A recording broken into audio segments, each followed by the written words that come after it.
자, 시장 시그널, 기업 시그널 들어갑니다. 수요일은 주식회사 광장의 황태규 부장과 인베스트 자문의 인성익 고문조합입니다. 안녕들 하세요. 네, 메리 크리스마스. 네. 자, 내용을 정리해봐야 되니까 김유정 아나운서 준비한 거 있죠? 네, 첫 번째 시그널 함께 알아보도록 하겠습니다. 오늘 우리 증시에서 시장은 자율주행 관련 섹터에 주목하고 있는데요.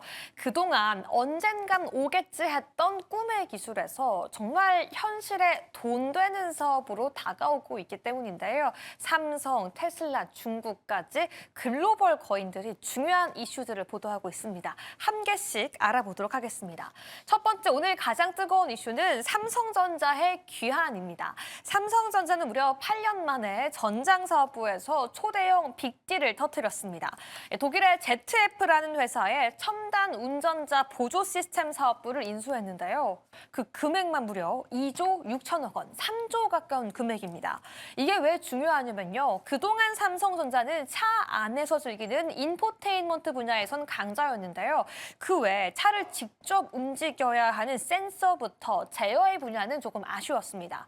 하지만 이번 독일 회사 인수를 통해서 단순히 부품 회사가 아닌 자율주행 분야에서의 슈퍼 플레이어가 될 수 있다는 기대감이 함께 커지고 있고요. 테슬라도 함께 주목해 보셔야겠습니다. 사실 테슬라 역설적인 모습 보이고 있는데요. 테슬라의 자율주행차, 사실 전기차 판매량만 본다면 지금은 위기라고 해도 과언이 아닙니다. 그 이유는 유럽에선 판매가가 40% 가까이 급감하기도 했고요. 전기차 도어 관련된 오류가 간밤에 확인되기도 했습니다. 그런데 이상하죠. 주가는 오히려 최근 52주 신고가 부근에서 거래가 되고 있습니다. 이유는 월가의 판단 때문인데요. 더 이상 테슬라를 전기차 회사로 보지 않고 로보택시와 AI에 주목하고 있기 때문입니다. 월가 전문가들은 테슬라의 로보택시에 집중하면서 2027년까지 기업 가치가 3조 달러, 하나로 약 4천조 원까지 급등할 수 있다고 예측하고 있는데요. 실제 증명된 사례가 있었죠. 최근 샌프란시스코 대정전 때 웨이모 같은 경우에는 멈춰섰지만 테슬라는 직접 눈으로 보고 판단하며 유유히 주행하는 모습을 확인하기도 했습니다.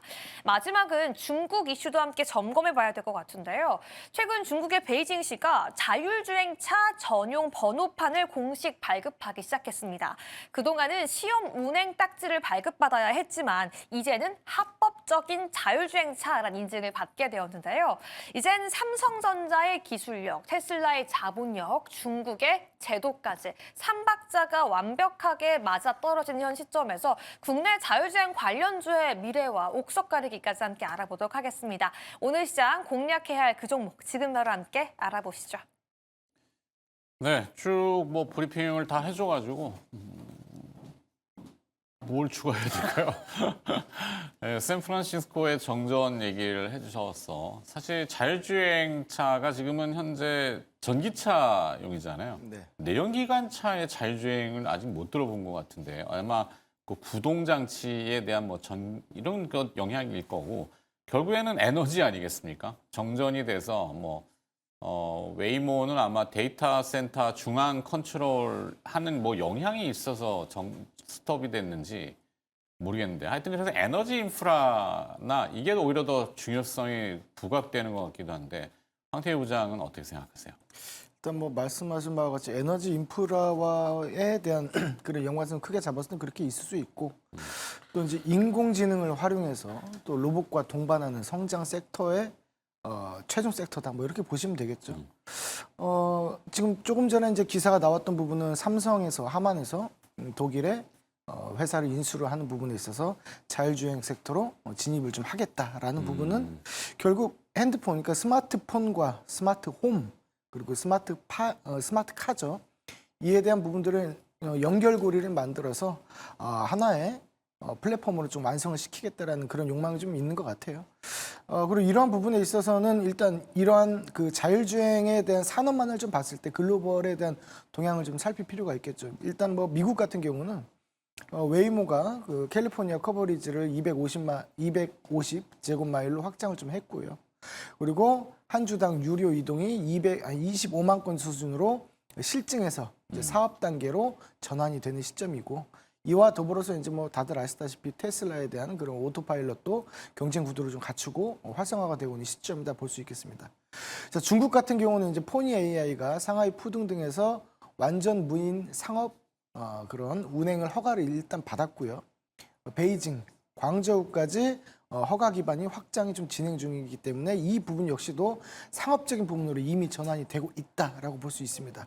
자, 국내 같은 경우는 아니 유럽 같은 경우는 일단은 조금 늦은 감이 좀 있는데 26년 내년이죠. 내년에 이제 런던 로보택시 시험으로 도시형 규제 샌드박스가 확대 중인 그런 상황이다. 이제 법을 이제 만들고 있고 그렇게 진행 중이다라고 봐주시면 되고 한국 같은 경우는 일단은 그 서울 강남에 심야 자율주행 택시가 이제 뭐 23시부터 23시부터 05시까지 그렇게 또 시범 운영을 해서 현재 8개월간에 4,200회 정도 무사고 운행하고 그리고 이제 강남 전역으로 확대할 방침이다라고 되어 있습니다.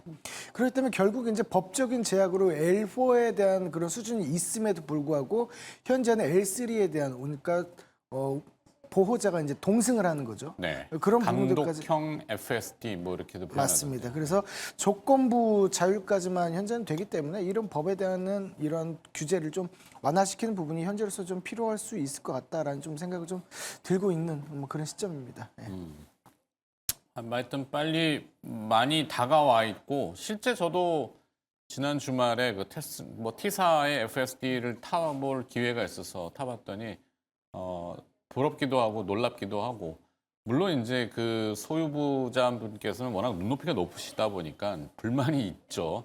특히 이제 지하 주차장에서 약간 머뭇거림이나 그다음에 이제 코너링을 할 때 이제 차가 횡단보도 앞에 쓰는 근데 그건 제가 말씀드렸는데 그 법규가 그래요. 우회전하려면 서야 돼요라고 얘기했는데 불만이라고 자기는 그냥 뭐 사람 없으면 돌지. 막 그런 거에 대한 거를 일부 자잘한 거 제외하면은 자율주행이라는 게 이제 바로 실제 생활 속에 밀접하게 들어와 있는 것 같아요.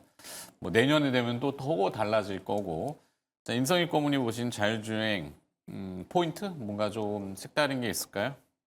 테슬라 주가가 지금 거의 신고가까지 올라왔어요. 이제 네. 곧 $500를 넘었을 것 같아요. 그러니까 테슬라가 뭐 2차 전지 또 관련해 가지고 이제 많이 이제 했다가 우리 같은 경우는 별로 재미가 없었죠. 그러니까 우리는 그 이제 전기차 하면은 거의 뭐 2차 전지를 기준으로 많이 했는데 실제적으로 지금은 이제 2차 전지도 중요하지만은 그러니까 그 용량도 중요하지만은 이제 그 자율주행 관련해 갖고 이제 원래 이제 오리지널이 다시 지금 부각되는 그런 모습이다라는 쪽에서 지금 테슬라가 하는 게 지금 텍사스 오스틴하고 샌프란시스코 베이 지역이라는 곳이죠. 그래서 그쪽에 지금 완전 자율주행, 그러니까 사람이 동승하지 않는 택시를 지금 하고 있는데 이게 이제 알파벳 웨이모하고 이제 우버하고 지금 경쟁 구도예요. 그래서 그런 쪽에서 지금 상당히 지금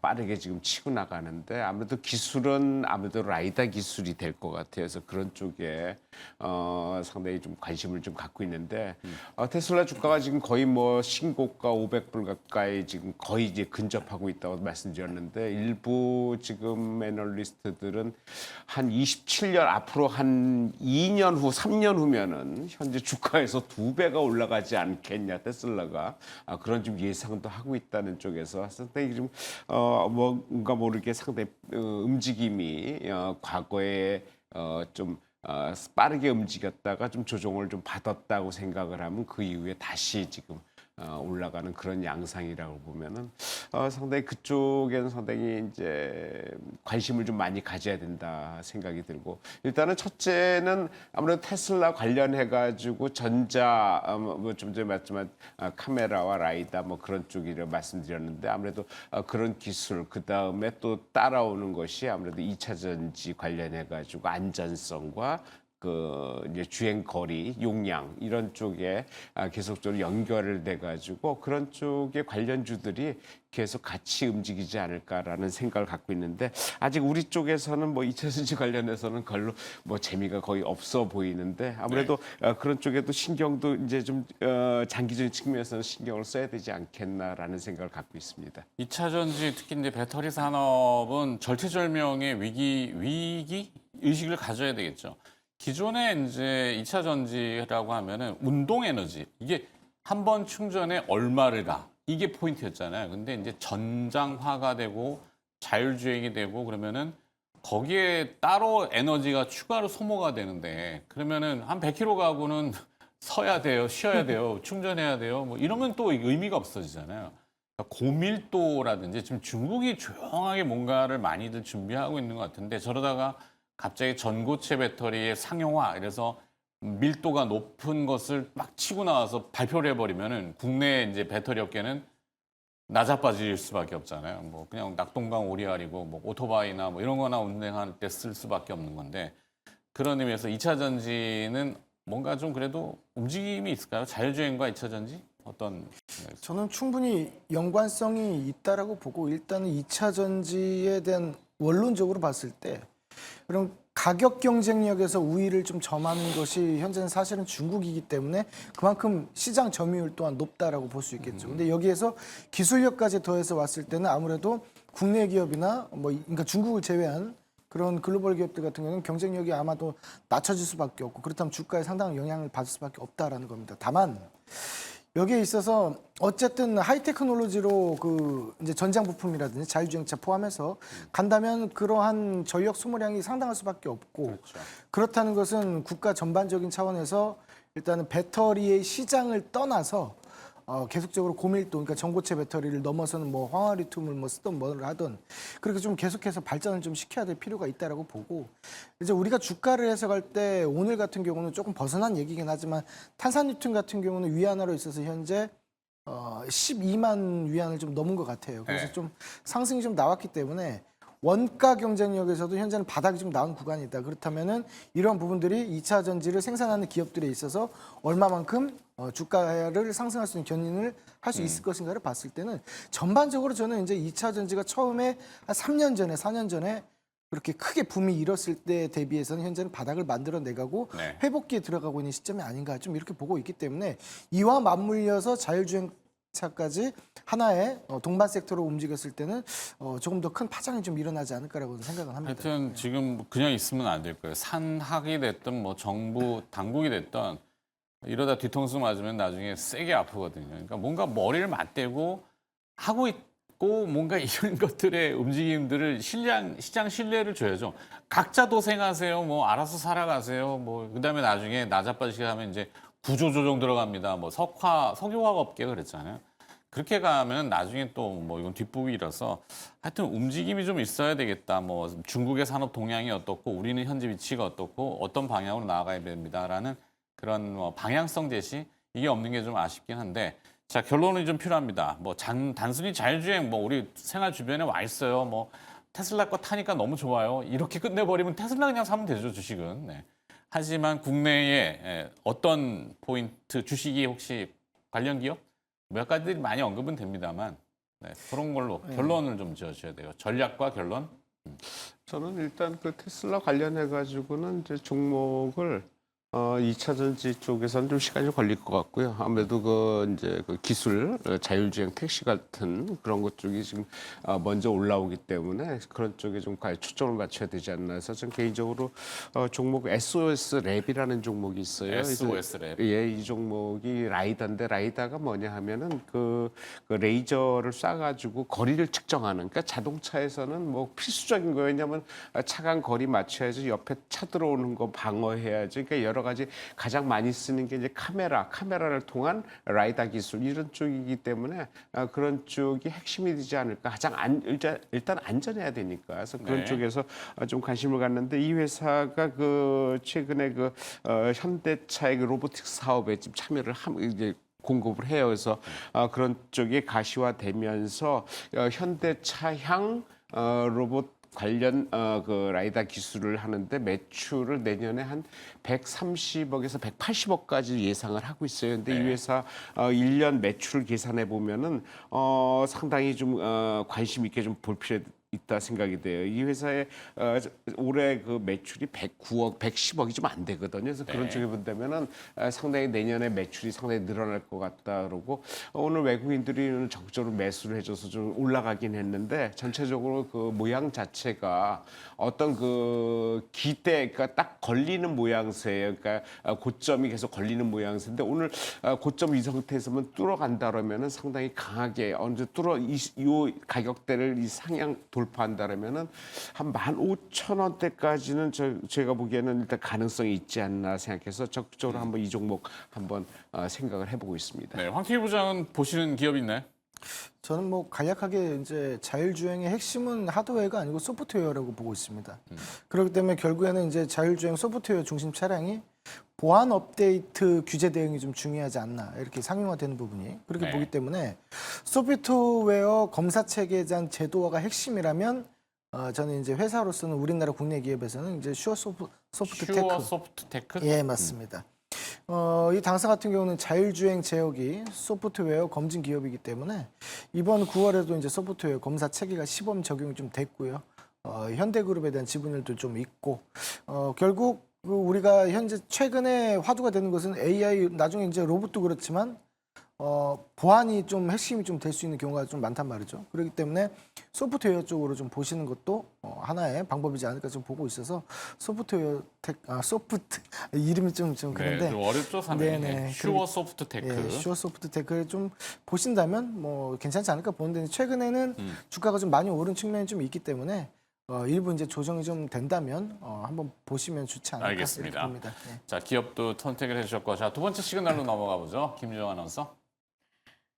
네, 오늘 두 번째 시그널은 크리스마스 이브 산타의 선물을 먼저 받은 기업들 함께 알아보도록 하겠습니다. 먼저 엔캠이 1.5조 원의 잭팟을 터뜨렸다고 하는데요. 어떤 내용인지 함께 보도록 하시죠. 어제 장 마감 이후에 공시를 내놨습니다. 바로 중국 CHL에 5년간 전해액 35만 톤을 공급한다라는 소식인데요. 이걸 금액으로 환산했을 때가 1.5조 원 규모고요. 엔캠의 작년 매출보다 무려 4배가 많은 수치, 창사 이래 최대 규모의 계약이라는데 정말 큰 의미가 있습니다.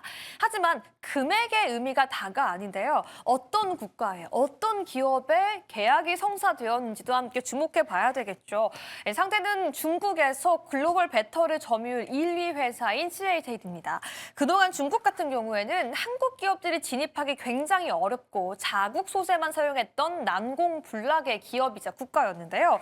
하지만 엔캠이 오직 기술력과 실력만으로 그 빗장을 열어 제꼈다라는 시장은 평가를 하고 있습니다. 이런 와중에 탄산이통 가격도 18개월 만에 최고치를 기록했다라고 평가하고 있는데요.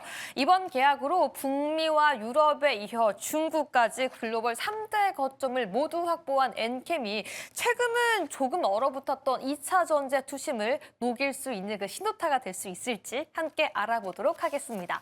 다음 주목도 함께 체크해 보도록 하겠습니다. 또 다른 선물을 받은 기업은 두산인데요. 실탄을 확보했다라고 시장은 평가하고 있습니다. 오늘 두산의 주가의 그룹이 상승하고 있는 이유는요. SK 실트론 인수를 위한 실탄 확보, 돈을 마련했다라고 평가받고 있기 때문입니다. 그동안은 두산에 대해서 수조 원대 인수 자금을 어떻게 마련할 거냐는 그 걱정이 많았는데요. 혹시나 유상증자를 해서 주주들을 힘들게 하면 어떡하지라는 불안감까지 함께 키우기도 했습니다. 하지만 어제 공시를 통해서 이런 자회사인 두산 로보틱스의 지분을 활용해 9,500억 원의 금액을 확보했다라고 평가했는데요. 이제 두산이 가지고 있는 현금성 자산까지 함께 포함했을 때는 2조 1,000억 원이 넘는 금액을 확보했다라고 평가하고 있습니다. 이 실트론의 인수자금 약 2조 원 정도로 예측되고 있는 걸 감안했을 때 이젠 돈 걱정 없이 반도체 소재 기업으로의 변화가 준비가 완료되었다라고 평가하고 있는데요. 그 외에 계열사들까지 긍정적인 모습 보이고 있는 가운데 2026년 두산이 사업의 지형을 더 넓혀나갈 수 있을지 주가에 대한 방향성까지 지금 바로 함께 알아보시죠. 자, 빠르게 가보겠습니다. 엔캠과 두산인데요. 엔캠 1조 5천억. 사실 이런 표현 쓰기 별로 안 좋아. 잭팟, 뭐 카지노 업체예요? 뭐 맨날 이런 뭐 제가 어디서 뭐 터진다 그러는데 리얼입니까? 5년간인데 네. 주가는 또 떴다가 밀리고 그래서 일단 뭐 최근에 모멘텀 측면에서 이제 EV 수요 둔화에 대한 대응이죠. 결국에는 엔캠이 어떻게 대응을 했느냐라는 건데 ESS LFP 전액으로 이제 믹스 전환이 가시화된 시점이다 이렇게 좀 보고요. 중국 거점 공급량 중에 ESS 비중이 약 70%이기 때문에 그렇다라고 보는데 이제 뭐 여기에서 이제 확대 전략에 있어서 연말까지는 일단 5천 톤을 공급을 하기로 했습니다. 이제 이 이후에 대한 문제는 이제 기사에 나왔던 부분은 총량에 대한 얘기를 하는 것이고 네. 일단 올해 연말까지는 5천 톤을 공급을 하기로 했다. 좀 이렇게 좀 보시면 되겠습니다.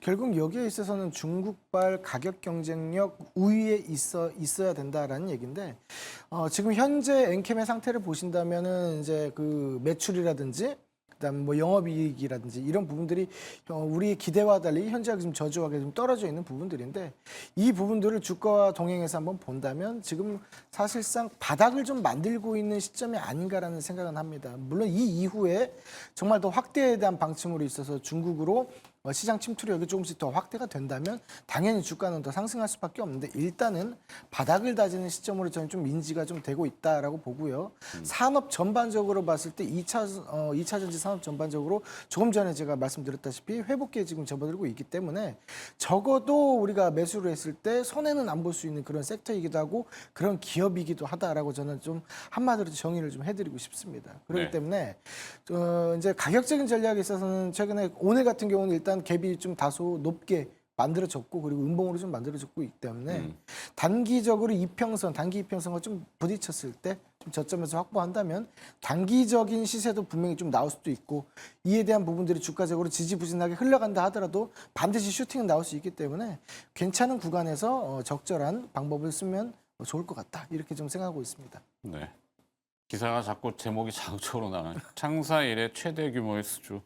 결국엔 CATL을 빌부터 산다는 거 아니에요? 그 원료를 어디서 들어오냐? 중국에서 들여와서 가공해가지고 다시 중국 CATL에 넣는 건데 중국 비즈니스에 대한 리스크는 전혀 언급이 없어요. 네. 항상 그 변동성이 크기 때문에 그죠? 이제 그게 이제 제가 보기에는 좀 숨어 있는 리스크지 않을까 싶어요. 예.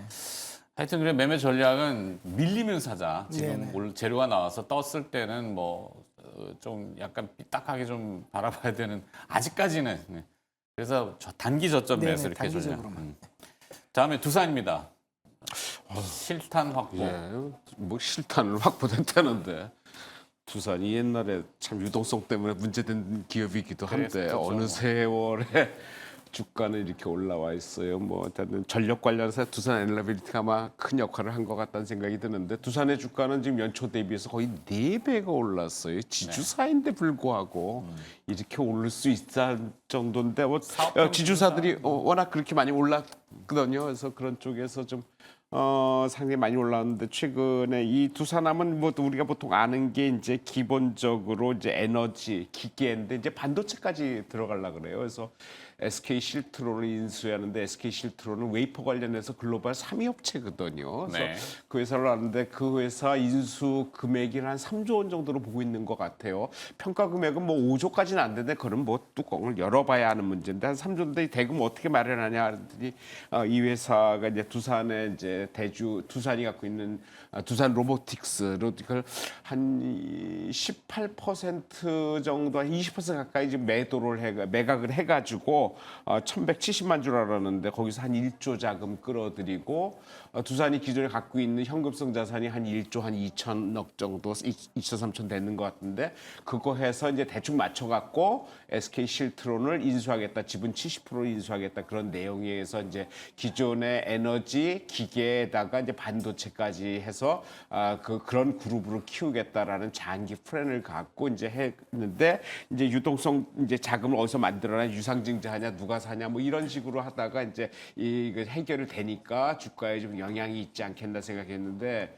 서두에서 말씀드렸듯이 두산의 주가가 지금 연초 대비해서 25만 원대 평균 가격이라면 지금 10만 원이 100만 원이 넘었다가 조금 밀려갖고 이제 80 1만 5천 원 오늘 현재 가격대인데 매수 주체는 그렇게 없어요. 기관이 조금 매수하는 정도고 이제 주가는 그렇게까지 그 주체는 없는 상황인데 네. 계속 올라갈 수 있을까? 거래 봐서는 그렇게 튀지 않는데라는 봐서는 지금 당장 따라가서 얻어 먹을 게 빠르게 있을까라는 측면에서는 별로 재미없을 것 같아요. 그래서 일단 리포트도 나는데 아무래도 리포트 가격대는 현재 가격대 상당히 높게 나오긴 했어야지만은 이슈화되는 종목은 아니다.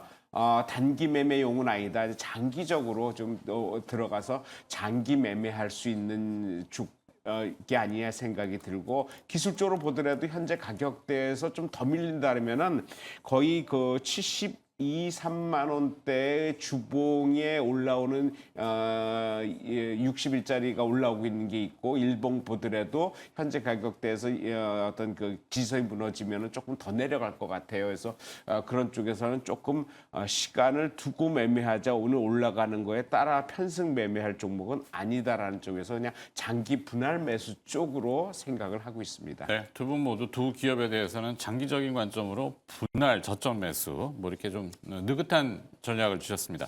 마지막 시그널 빨리 보도록 하겠습니다. 네, 먼저 비만 치료제 이야기 해보도록 하겠습니다. 노보노디스크, 만년 2등의 반란입니다. 111보다 먼저 먹는 비만약이 FDA를 통과하는 모습 보이면서 새로운 시장의 경쟁에 문이 열렸다라고 보고 있는데요. 무서운 건 더 가격입니다. 기존 비만 치료제 대비 약 10분의 1 정도 저렴한 가격에 주사의 공포까지 극복할 수 있다라고 시장은 평가하고 있는데요. 그렇다면 이 이슈가 왜 오늘 일동제약의 주가 상승까지 연결되는 걸까요? 바로 일동제약의 자회사 유노비아가 개발 중인 비만 치료제 후보 물질이 바로 경구용 먹는 약이기 때문입니다. 시장은 다시 한번 이 기술력이 부각될 거라고 기대하고 있는데요. 비만 치료제 관련된 전망 함께 알아보도록 하시죠. 다음 종목도 함께 체크해 보도록 하겠습니다. 오늘 세아 베스트 지주의 목표가 상향 소식이 들려가고 있는데요. NH투자증권은 목표가를 44,000원에서 57,000원까지 약 30% 상향하고 있습니다. 그 중심에는 스페이스X 상장 기대감이 있는데요. 바로 세아 베스트 지수가 미국에 짓고 있는 특수 합금 공장 SST의 준공이 2026년 초에 예정되어 있기 때문입니다. 시장에서는 스페이스X가 상장한다면 자금을 조달하고 스타집 생산을 확대하게 된다면 특수 합금에 대한 수요까지 급증할 수 있다라고 전망하고 있는 가운데 최대 수혜주로 꼽고 있는데요. 과연 오늘을 기점으로 세아 베스트 지수 어떤 가격 전략이 필요할지 지금 바로 함께 세워보시죠. 자, 개별 기업입니다. 또 이 비만 치료제, 일동제약, 먹는 비만약 이게 또 이슈인가 보죠. 네, 뭐 간략하게만 말씀을 좀 드리겠습니다. 사실상 뭐 팩트적으로 확인했을 때 크게 이제 두 축으로 나누면 되는 부분이니까 일단 뭐 GLP-1 계열의 이제 비만 당뇨 이러한 치료제로 일상이 효과 확인 사례로 이제 주가가 좀 재평가되었다. 그래서 최근에 주가가 올랐다라고 보시면 되겠죠. 뭐 최대 13.8%에 대한 체중 감량 효과, 평균적으로 9.9%에 대한 체중 감량 효과가 있었다라는 거죠. 이제 이러한 부분들이 결국 이상으로의 진입 계획이 가시화된 시점이고 또한 이런 부분들이 글로벌 라이센스 계약 또는 이제 기술 이전 계약으로 좀 이어질 수 있는 부분들이 충분히 가능성을 좀 제기되고 있는 상태이다. 이렇게 보면 되는데 이제 오늘 같은 경우는 좀 다른 얘기였죠. 그 노보노디스크의 그 위고비가 경구 치료제 쪽으로 해서 최초로 25mg 쪽으로 최초 GLP-1 비만 경구제 FDA 이제 승인을 받았다라는 겁니다.